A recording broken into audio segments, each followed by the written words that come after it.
Assalamualaikum warahmatullahi wabarakatuh. Selamat siang anak-anak. Semoga kita senantiasa dalam keadaan sehat walafiat. Bikaulina amin amin ya robbal alamin. Sebelum kita mulai pelajaran hari ini, mari kita berdoa kepada Allah Subhanahu wa taala. Semoga kita senantiasa diberikan hidayahnya, masih ada ketetapan iman di hati kita, dan insya Allah dengan ketetapan iman ada di hati kita, semua kenikmatan akan menjadi satu di dalam kehidupan kita. Al-hadiniyah ala kulli sholihah. Al-Fatihah. A'udzubillahi minasyaitonir rajim. Bismillahirrahmanirrahim. Alhamdulillahirabbil iyyaka na'budu wa iyyaka nasta'in ihdinas siratal mustaqim siratal ladzina an'amta 'alaihim ghairil maghdubi 'alaihim waladdallin. Amin. Anak-anakku yang berbahagia, hari ini kita akan belajar pendidikan agama Islam dan budi pekerti dengan topik menjauhi pergaulan bebas dan perbuatan zina untuk melindungi harkat dan martabat manusia. Saya yakin kalian semua sudah tidak asing terkait contoh-contoh pergaulan bebas pada saat ini, karena sangat banyak sekali contoh-contoh pergaulan bebas yang mana pada hari ini seakan-akan hal itu sudah menjadi hal yang normal, seakan-akan sudah dinormalisasi bahwasanya perbuatan tersebut menjadi perbuatan yang baik, padahal tidak. Nah, mari kita bahas dengan pembahas capaian pembelajaran yang harus kalian capai.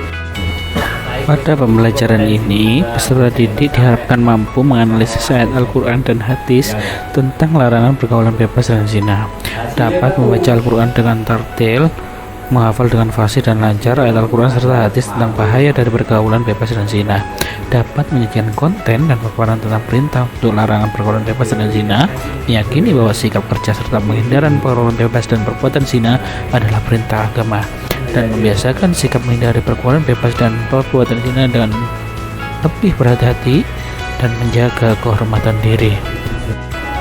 Tujuan pembelajaran pada kesempatan kali ini yang pertama menyajikan mengenai bahaya larangan pergaulan bebas dan zina.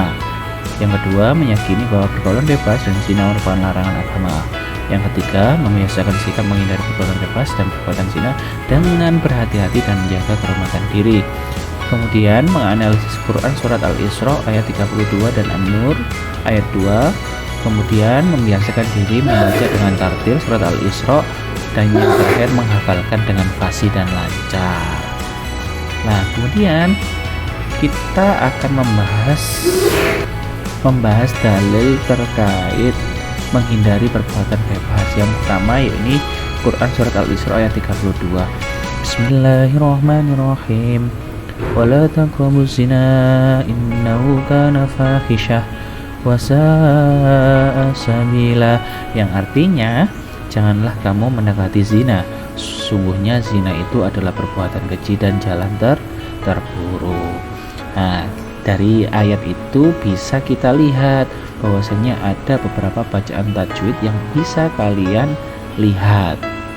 Contoh, wala taqrabu, wala lam alif bertemu fathah berarti mato bi azina, innahu mato bi bertemu hamzah. Dalam dua kalimat disebut mad jaiz munfasil kana fahisyah wa sa'a. Kalau dalam satu kalimat mad tobi'nya bertemu dengan hamzah maka mad wajib muttasil. Kita lanjutkan. Kemudian apa pengertian zina itu? Setelah kita tahu dalil dari zina itu, maka kita perlu tahu pengertian zina itu seperti apa. Yang pertama, zina adalah melakukan hubungan biologis layaknya suami istri di luar tali pernikahan yang sah. Zina merupakan penghinaan terhadap hakikat jati diri manusia yang dibenci serta dilaknat oleh Allah Subhanahu wa taala. Kenapa? Karena termasuk perbuatan keji dan dosa besar. Menurut pandangan Islam, zina merupakan perbuatan kriminal atau jarimah yang dikategorikan hukuman hudud, yakni sebuah jenis hukuman atas perbuatan maksiat yang menjadi hak Allah Subhanahu wa taala. Dan begitu juga kita di Indonesia, zina pun juga dilarang di Indonesia, dan itu termasuk kriminal juga. Ada hukuman-hukuman yang menjadi hukuman bagi pelaku-pelaku perbuatan zina.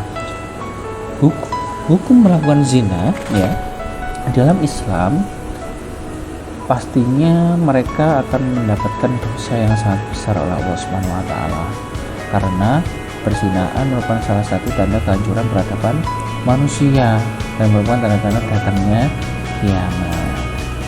Zina merupakan puncak keharaman. Zina hukumnya haram, jadi jangan pernah mencoba untuk mendekati, karena dalil wala taqrabu zina, mendekat saja tidak boleh, apalagi sampai melakukannya. Nah, setelah kita tahu ternyata kategori zina itu sangat banyak sekali. Ya, ada 3 macam kategori zina.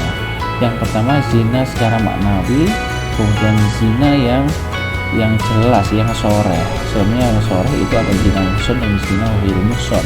Kita bahas zina maknawi dulu. Zina maknawi adalah zina yang bukan arti zina sebenarnya, lebih ke arah kemaksiatan yang berkaitan dengan indrawi. Contoh zina mata, kita melihat orang yang bukan mahram kita dengan penuh syahwat dan sebagainya, zina mata. Kita menguping, bisa jadi zina telinga. Kita berjalan ke tempat maksiat, bisa zina kaki. Itu zina secara maknawi. Kalau zina yang soreh itu ada 2, zina muhson dan ghairu muhson. Zina muhson itu berarti pelaku zina itu sudah balik, berakal merdeka, dan sudah pernah menikah. Jadi zina muhson itu zina yang dilakukan oleh orang yang sudah menikah. Hukumannya, orang yang melakukan zina muhson itu adalah dengan dirajam. Rajam itu adalah dengan dilempari batu sebanyak 100 kali. Dirajam itu adalah dilempari batu sampai mati. Kemudian zina ghairu muhson adalah zina yang dilakukan oleh orang yang belum menikah.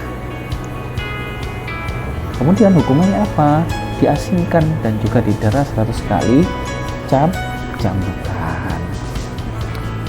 Kemudian yang berkaitan dengan zina, kita bukan berarti dilarang berzina tapi diperbolehkan menuduh orang berzina. Itu juga tidak boleh. Menuduh itu disebut dengan qazaf. Qazaf itu juga dilarang, menuduh orang berzina itu juga dilarang. Maka qazaf itu memiliki arti melempar tuduhan kepada orang lain karenanya mewajibkan hukuman had bagi tertuduh.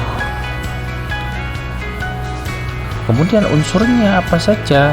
Menuduh zina, orang yang dituduh. Jadi proses penuduhan itu harus ada yang menuduh dan ada yang dituduh, dan adanya i'tikad jahat. Ini maksudnya kalau misalkan qazaf itu arahnya menuduh zina yang dalam tanda kutip memiliki i'tikad jahat, itu menjadi unsur jarimah kriminal gitu. Kemudian pembuktiannya menuduh zina, pembuktian orang itu sudah melakukan zina, yang pertama adanya persaksian, pengakuan, dan dengan sumpah. Kemudian hukumannya, kalau misalkan orang yang menuduh itu tidak terbukti, maka dia akan dihukumi dengan didera 80 kali, dan tambahan berupa tidak diterimanya kesaksian yang bersangkutan selama seumur hidup. Nah, bagaimana kemudian cara kita menghindari zina? Yang pertama, iman. Kita harus meningkatkan pemahaman iman Islam dan melaksanakannya dengan benar. Kedua, ingat, selalu mengingat bahwa tujuan hidup adalah akhirat, bukan kesenangan dunia semata.